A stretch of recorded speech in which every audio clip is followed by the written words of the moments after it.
ચંદ્ર પર પહોંચી છે ત્યારે હજુ પણ ગુજરાતનું એક ગામ એવું છે જ્યાં પાણી માટે લોકો વલખા મારી રહ્યા છે। આ વાત છે પાટણ જિલ્લામાં આવેલ સમીના જાખેલ ગામની, જ્યાં છેલ્લા 4 વર્ષથી પીવાનું પાણી મળતું નથી અને મહિલાઓ પીવાનું પાણી દૂરથી લાવવા માટે મજબૂર બની છે। ગામની મહિલાઓ અને ગ્રામજનો દ્વારા પાણી પુરવઠા વિભાગ પાસે અને અન્ય આગેવાનો પાસે વારંવાર આ મુદ્દે રજૂઆત કરવામાં આવી છે અને છતાંય પરિસ્થિતિમાં કોઈ સુધારો આવ્યો નથી। પાણી નથી, અમે રજૂઆત સરપંચને કરી, તલાટી સાહેબને કરી, સમીમાં કરી, પણ આજ સુધી પાણી આવ્યું જ નથી। વારંવાર અમે વિનંતી કરી પણ કોઈ અમારી વિનંતી સ્વીકારતું જ નથી।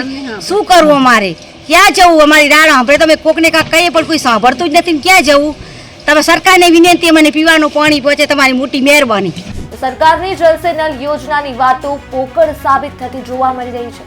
લોકોને આ વિસ્તારની અંદર પાણી મળતું નથી અને બીજી બાજુ પાણી પુરવઠા વિભાગ દ્વારા પાણી આપવા માટે અન્ય પ્રાઇવેટ એજન્સીઓને પણ કામગીરી આપેલી હોય તેવું લોકો જણાવી રહ્યા છે, પરંતુ આ એજન્સીઓ દ્વારા પણ પીવાનું પાણી પહોંચાડવામાં આવતું નથી, જેથી પાણી પુરવઠા વિભાગ અને અન્ય વિભાગો ઘોર નિંદ્રામાં સૂતા હોય તેવા દ્રશ્ય પાટણ જિલ્લાના સમી તાલુકાના જાખેલ ગામ પાસે જોવા મળ્યા છે।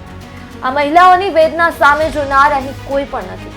ચૂંટણી સમયે મત માંગવા આવતા રાજકારણીઓ માત્ર ખોટા વાયદાઓ આપે છે, મત લઈ જાય છે, પણ પાણી નથી આપતા, જે અંગે મહિલાઓમાં રોષ જોવા મળ્યો હતો। અમે માર પાણીની રાડ કરો છો પણ મત લેવા આવે ત્યારે બધા કહે છે કે પાણી મેકો છો, પછી કોઈ અમારી સંભાર લેતો નથી। છેલ્લા દિવસથી પાણી આવતું પાણી 3-4 વર્ષથી તો ઠમકું આવતું જ નથી અમારા ગામમાં। આના માટે કોને કોને રજૂઆત કરવામાં આવી છે?